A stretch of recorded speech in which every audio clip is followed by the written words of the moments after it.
Welcome to the Weird. This is your boy Prue. We're talking about Fahrenheit 451 by my man Ray Bradbury. And this is one of the coolest pictures. I love this cover. I love my version of this book.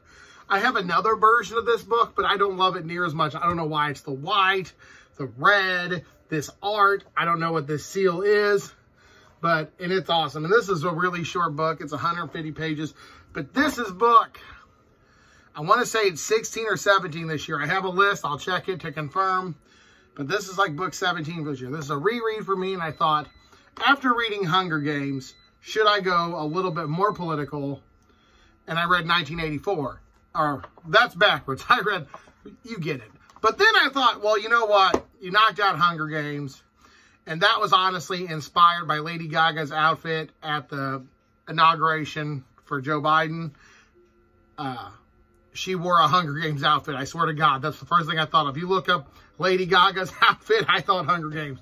So that inspired me to read that. And I read 1984 because of all the censorship going on around in my area. A lot of businesses and things are getting very heavily censored online. And boom, Fahrenheit 451 just seems to fall in that place. So let's talk about Fahrenheit 451. Awesome. Fahrenheit 451 is by a guy named Guy Montag, which is one of the coolest names in literature. And he's a fireman. You're thinking, oh, fireman puts out fires. No, he burns books. In this reality, books have been banned and you're not allowed to own them. TV and everything's very determined by the government or the leadership and all that malarkey, where everything's all sort of like, oh, this is what we want you to watch. This is what we want you to think. And that's how it's done. Now, Guy Montag is a fireman who burns books. So people like this. And he meets a girl who also is kind of out there, about half his age though. So good for him on that. She seems a little fiery and feisty, and I'm all down for that. I'm down for that. And he gets a good connection with her. So let's start about how to do this review like I normally do. First of all, plot. Guy Montag, being a fireman, burns books. Starts to wonder why he's burning the books. Starts looking at the books and start realizing they're not the evil things that people said. And he starts getting emotions and things that have become kind of outplaced in this society. So for that, I give it an A+. However, it's a short book, so you can't really go too deep into the society, and his captain talks to him about why the firemen were necessary, about burning books and reading books and how everything got how people are happy or not realizing how small they are in the universe. And there is definitely a concept to that I appreciate. One of my favorite books is by a gentleman named Douglas Adams, and he wrote The Hitchhiker's Guide to the Galaxy. There's a line in that that said, I'd rather be happy than right. And this definitely correlates with that philosophy that I can't argue with, makes a little bit sense to me. But I don't think people should burn books. I don't think censorship should be a thing, yada, yada, yada. I'm anti all that. I say do what you want, and if they don't like it, tell them fuck off. Now, so for plot, I'm going to give it an A, because I think that's amazing. Let's talk about characters. Characters is amazing. Guy Montag, I loved, but I don't remember Guy Montag's wife's name, and I freaking hated her. But I think I was supposed to hate her. I think she was the embodiment of what was wrong with her society, where it's, you know, she's watches the TV, takes special pills and all that stuff, and she just sort of conforms to this culture 100%, and Guy just moves away from that, and I really like that. And, you know, Guy's captain, all the other characters in this were awesome. Mildred and Clarice were in here. I really liked Mildred, and she's the character that sort of just ended it real quick. No spoiler for that one, but I really liked her. So for characters, though, I'm going to give it a B, because although I remember Guy, I liked his captain. I don't remember his captain's name. I don't remember his wife's name. I had to look at the back of the book for the girlfriend's name. So characters did not stick with me too much. It's 140 pages, though, again. So for pros and cons, talk about pros. The writing's quick. It's a dystopian, but it doesn't make you feel like you're out of place. It makes you feel like you're at home. You know, that you can just figure it out and go with the flow. It's one of those it's like a pickup novel. You can just pick it up, understand what happens, and be done with it. But it also has some sort of symbolism that sort of sticks with you. So that's a good pro for me. Con, though, they don't really dwell too heavily on where and the why everything is going on. They're just sort of like, hey, books are banned. They give a brief explanation and why the society is the way it is and what happens at the end.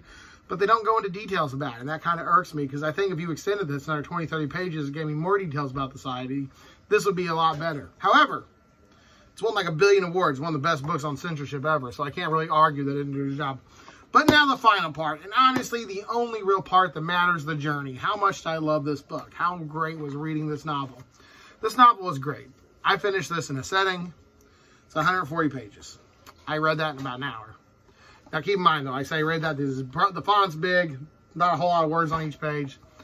I read this in a little over an hour, and it was amazing. And I've read this book 2 or 3 times a year since my English class in high school. But like I said, though, short. Like I spent an hour. This is like rewatching your favorite movie every year. This isn't my favorite book. It's indeed a book that stuck with me, though. I'm very anti-censorship. And this sort of calls and beckons to that. So, that all being said, of course I'm going to give this an A+ review. If it's such a good book, I've read it every year, I'm going to, of course, give it an A+ review. However, these are my opinions on censorship. I hate censorship. I say, make the art you want to make. Say the things you want to say. And if people don't like it, they can go away. That being said, though, I do think there needs to be some moderation where you shouldn't just stand in the corner of the street and start yelling profanities at children, because that's not socially acceptable in this society. So there's that toss-up. There's that toss-up. And like any rational human, you can see both sides of the picture.